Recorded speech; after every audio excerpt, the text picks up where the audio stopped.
Genesis? Genesis comes from a Hebrew word. It's pronounced reshit, and it just means beginning. Now, there's a lot of stories from the book of Genesis, and it's easy just to pull out a specific story and try to tell you what it might mean.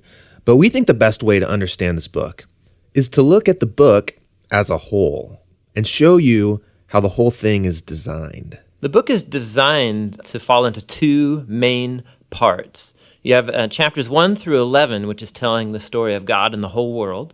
And then you have the second part, which is about God and Abraham's family, as chapters 12 through 50. And how the two of those parts relate, that's where you find the message of the book. Okay, so let's start back at the beginning. The first part of Genesis begins with a creation story where God creates everything. And how exactly that happens, of course, that's where all the debates come. But he takes a dark, watery chaos and he turns it into a beautiful garden where humans can flourish. That sounds nice. It does sound nice. In fact, 7 different times God says of all that he's made that it's good. And this is where we meet the first human characters in the Bible, Adam and Eve. They're both individual characters, but they're also representative. Adam is the Hebrew word for humanity, and Eve is the Hebrew word for life. And God creates them in his image. In other words, humanity reflects, or is meant to reflect, the creativity, the goodness, and character of the Creator out into the world that he's made. And they're supposed to reproduce and make cultures and neighborhoods and art and gardens and everything else. But he gives them a moral choice about how they're going to go about building this world. And this is what the tree of the knowledge of good and evil is all about. And he tells them, don't eat of the fruit of this tree or you will die. What's that all about? So up till now, God has been the one defining and providing what is good. And so God is the one with the knowledge of good and evil. But now this tree represents a choice. Will the humans trust God's definition of good and evil, or are they going to seize the opportunity and define good and evil for themselves? And Adam and Eve eat the fruit. This is the core biblical explanation for that concept of sin, that desire to call the shots myself.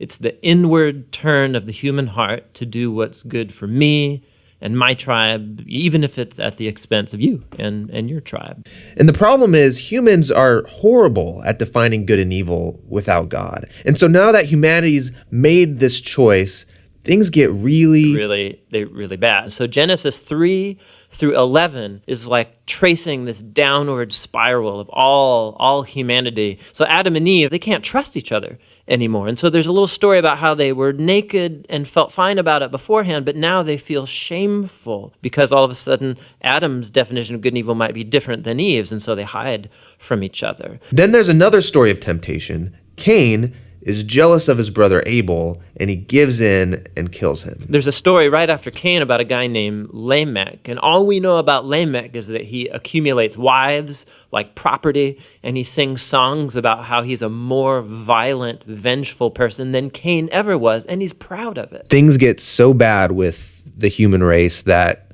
we see God decide to just wipe us out.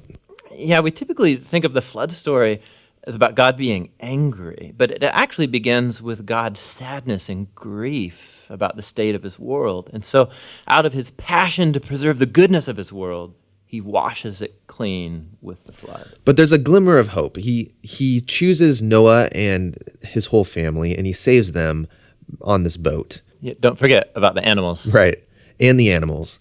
So Noah and his family are going to reboot all of humanity. I mean, he must be a pretty great guy. But this is the story most people don't know because it's kind of weird, is that Noah gets off the boat and he plants a vineyard and he gets totally plastered. And then something sketchy happens in his tent with his son. It's a tragic story. So from here, humanity grows again, but things are as bad as before.